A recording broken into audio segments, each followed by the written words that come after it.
ఆయన నమస్తే అండి అందరికి. నేనైతే ఒక చిన్న విషయం చెప్పడానికి అయితే మీ ముందుకు వచ్చానండి. ఈ మధ్యలో మన దగ్గర కావచ్చు, బయట కావచ్చు, కస్టమర్స్ యూజర్ కార్ పర్చేస్ చేశాక కొన్ని ప్రాబ్లమ్స్ ఫేస్ చేస్తున్నారండి. అదే వచ్చేసి వెహికల్ తీసుకోగానే సర్వీస్ అనేది చేయకపోవడం.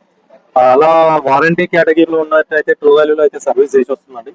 లేదు బయట ఎక్కడైనా తీసుకున్నా, ట్రూ వాల్యూలో తీసుకున్నా, వారంటీ కేటగిరీలో లేదు అనుకున్నప్పుడు సర్వీస్ అయితే చేసి ఉండదు. డెఫినెట్లీ సర్వీస్ అయితే చేసుకోవాల్సి ఉంటుంది.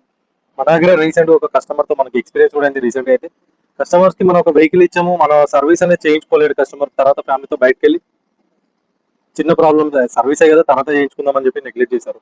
ఆయన బయటకు వెళ్ళి తర్వాత ఫ్యామిలీతో ఎలాగైనా వెహికల్ దగ్గర బ్రేక్ డౌన్ అయ్యాను మన కాంటాక్ట్ చేయడం, దాంతో మళ్ళీ మనం సర్వీస్ మనం మన యొక్క సర్వీస్ వాళ్ళని పంపించి బయట మెకానిక్ పంపించుకుని వర్క్ చేయించి వచ్చింది. ఎందుకంటే ఎవరైనా కూడా ఫ్యామిలీతో అమౌంట్ ఆయనే పేర్ చేసుకున్నా కూడా ఫ్యామిలీతో వెళ్ళినప్పుడు సఫర్ అయింది అతనే కాబట్టి చెప్తున్నాను. ఎవరు ఎక్కడ పర్చేస్ చేసినా యూజ్డ్ కార్ పర్చేస్ చేస్తున్నాం అంటే డెఫినెట్లీగా ఫస్ట్ సర్వీస్ అయిందా లేదా కనుక్కోండి. లేదు బెస్ట్ అనుకుంటే మీరు తీసుకున్న తర్వాత ఆయిల్స్ ఒకసారి చెక్ చేసుకొని సర్వీస్ రిక్వైర్మెంట్ సర్వీస్ అనేది చేయించుకోండి. ఎందుకంటే ఫ్యామిలీతో వెళ్ళినప్పుడు ఎక్కడ కూడా బ్రేక్ డౌన్ అయినా కూడా ఎవరికైనా కూడా ఇబ్బంది అవుతుంది కాబట్టి మీకు ఒకసారి ఈ చిన్న ఇన్ఫర్మేషన్ అనేది పాస్ చేద్దామని వచ్చానండి. సో కొంచెం చూసుకొని వెహికల్స్ అయితే జనరల్ సర్వీస్ అయితే చేసుకోండి. మోస్ట్లీ ఎంత అవుతుందండి సర్వీస్ చేస్తే మనకి 5,000 6,000 అవుతుంది.